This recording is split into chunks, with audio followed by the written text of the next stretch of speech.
दोस्तों नमस्कार।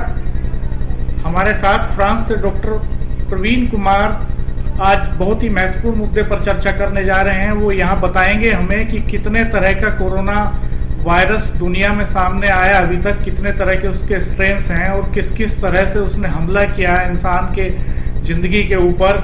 इन सब बातों पर वो विस्तार से बात करेंगे। यहाँ डॉक्टर प्रवीण नमस्कार, आपका हार्दिक स्वागत है।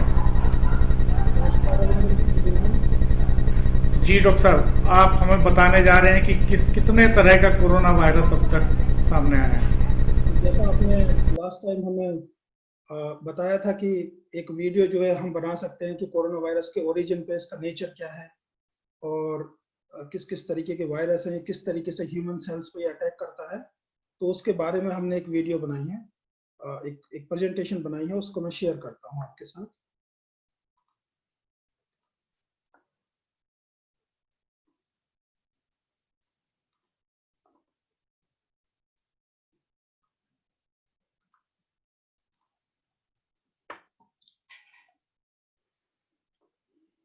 जी, तो आज का जो डिस्कशन का जो टॉपिक है वो है कि कोरोना वायरस की नेचर क्या है, कितने टाइप्स का कोरोना वायरस होता है और इसका ओरिजिन क्या है, किस तरीके से ट्रांसमिशन होता है इसका। तो यहाँ पे आप देख रहे हो, ये एक ट्रांसमिशन इलेक्ट्रॉन माइक्रोस्कोपी की इमेज है जो तकरीबन 1960 के आसपास ली गई थी। तो कोरोना वायरस सबसे पहले आइडेंटिफाई हुआ था 1960 में। तो ये इमेज जो है ये नेचर पब्लिकेशन से ली है जो 1968 में 68 के आसपास है। तो ओरिजिन जो है इसका 1960s में पता चल गया था। और जो वायरोलॉजिस्ट होते हैं जो बेसिकली वायरस पर काम करते हैं उन्होंने आइडेंटिफाई किया था। उसमें कुछ हमारे साइंटिस्ट हैं जो डेविड ऑथर है और जून अल्मेडिला है। तो इन्होंने जो है आइडेंटिफाई किया था कि कोरोना वायरस इस टाइप का होता है, ये इसका स्ट्रक्चर होता है। उसी के साथ साथ अगर हम बात करें कि हिस्ट्री ऑफ कोरोना वायरस कहाँ से स्टार्ट हुआ, तो हिस्ट्री ऑफ कोरोना वायरस में हम बात करेंगे कि कोरोना वायरस कितने टाइप का होता है। तो बेसिकली ये 4 टाइप का होता है। There are 4 types of corona virus. उसमें जो होता है एक अल्फा, एक बीटा, गामा और डेल्टा। तो ह्यूमन कोरोना वायरस जो ह्यूमंस को ट्रांसमिट कर सकते हैं कोरोना वायरस, वो होते हैं केवल अल्फा और बीटा 2 टाइप के। उसके बाद में जो गामा और डेल्टा है ये एनिमल टू एनिमल होते हैं, बट इनका अभी ह्यूमन ट्रांसमिशन का अभी कोई आइडेंटिफिकेशन नहीं हुआ। तो अगर हम बात करें कि अल्फा और बीटा जो हमारे कोरोना वायरस हैं, तो ये बेसिकली कितने टाइप के हैं, फिर आगे ये डिवाइड हो जाते हैं 7 टाइप के कोरोना वायरस। और 7 टाइप के कोरोना वायरस में 4 कोरोना वायरस ऐसे हैं जो आप ये ग्रीन सर्कल्स में देख रहे हो, ये बहुत नॉर्मल कोरोना वायरस है।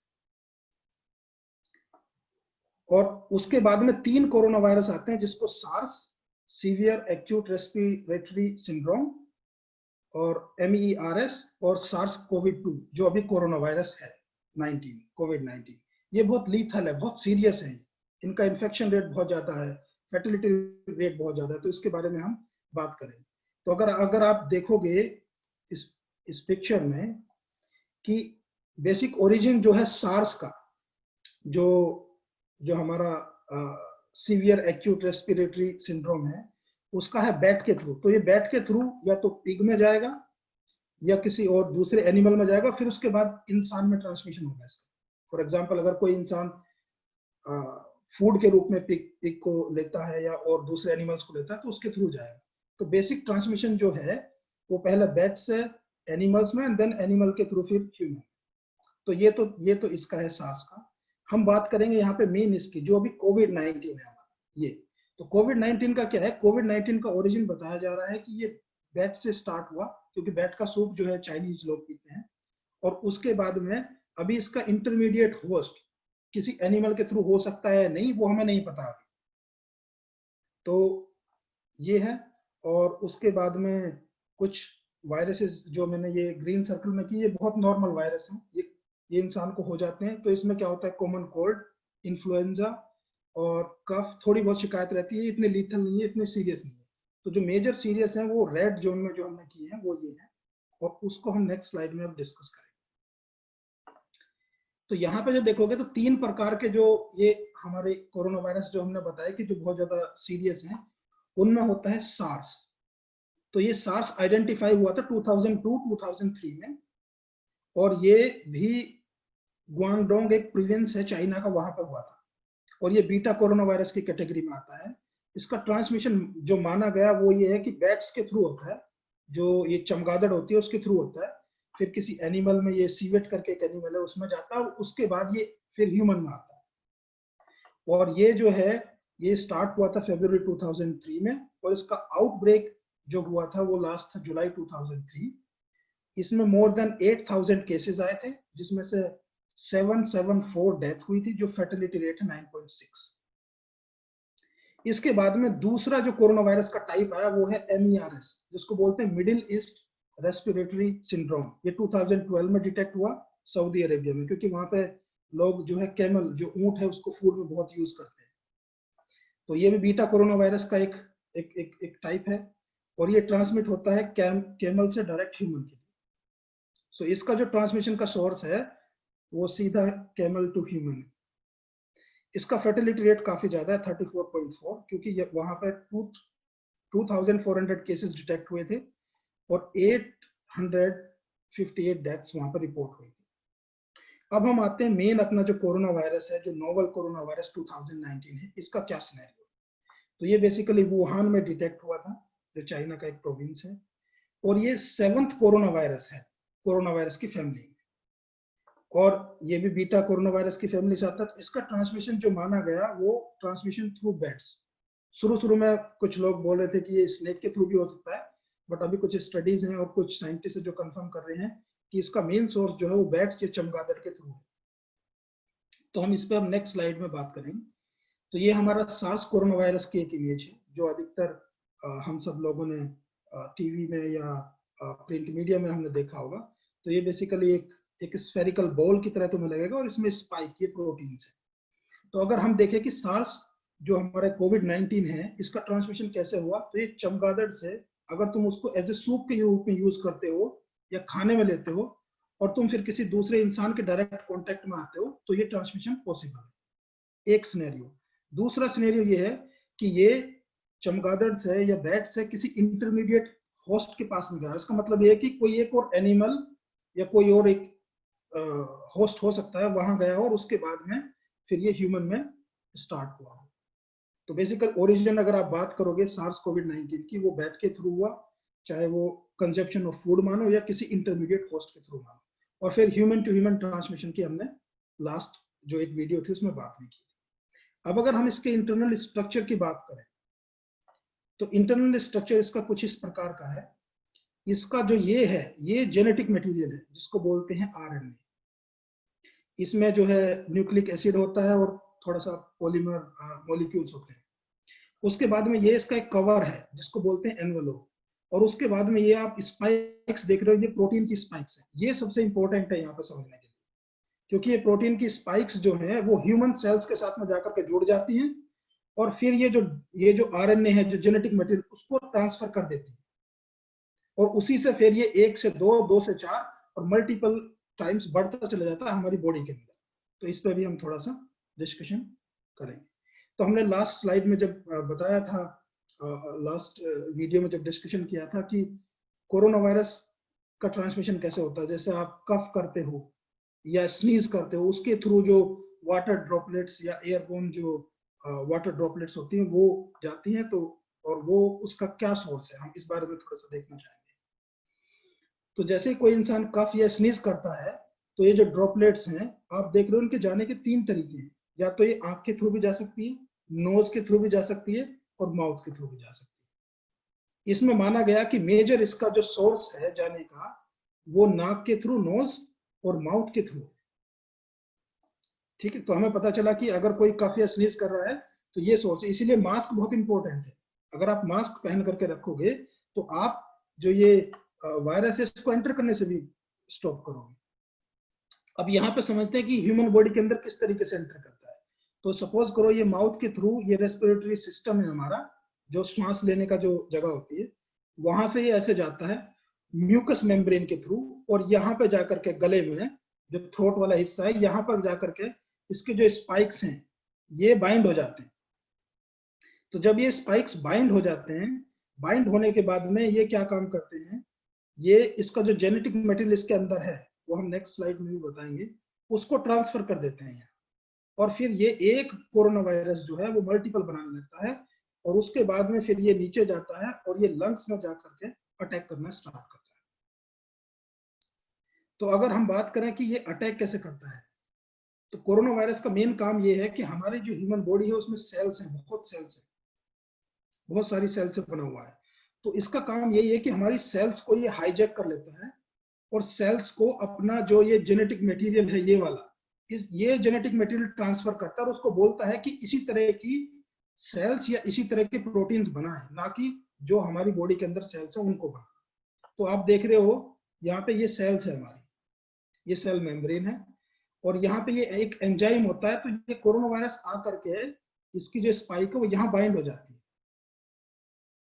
ये इसका मेन फंक्शन है कि किस तरीके से अटैच होता है हमारी सेल्स के साथ। तो जब ये सेल्स के साथ में यहाँ पे अटैच हो जाएगा, उसके बाद में अटैच होने के बाद ये सेल्स में डिफ्यूज करेगा ये अपना जेनेटिक मटेरियल जो आरएनए है, और जैसे ये जेनेटिक मटेरियल हमारे सेल्स में ट्रांसफर होगा तो ये सेल्स को हाईजैक कर लेगा और ये सेल को बोलेगा कि जो मेरा ये मटेरियल है ये वाला, इसी को ही कॉपी करो। तो इसी को ये कॉपी करेगा तो यहाँ पे कॉपी होना स्टार्ट हो जाएगा, ये कॉपी होना स्टार्ट हो गया तो प्रोटीन बनाएगा या जो भी कुछ बनाएगा वो सब बनेगा कोरोना वायरस ही। तो इस तरीके से जो है एक कोरोना वायरस से मल्टीपल कोरोना वायरस हमारे बन जाते हैं। तो इसका मेन काम ये है कि हमारे सेल्स को हाईजैक करता है और हमारे सेल्स में इंफॉर्मेशन ये भेजता है कि जिस तरीके की आइडेंटिफिकेशन मेरी है उसी तरीके की चीजें तुम बनाओ, अगर हम सिंपल भाषा में समझे।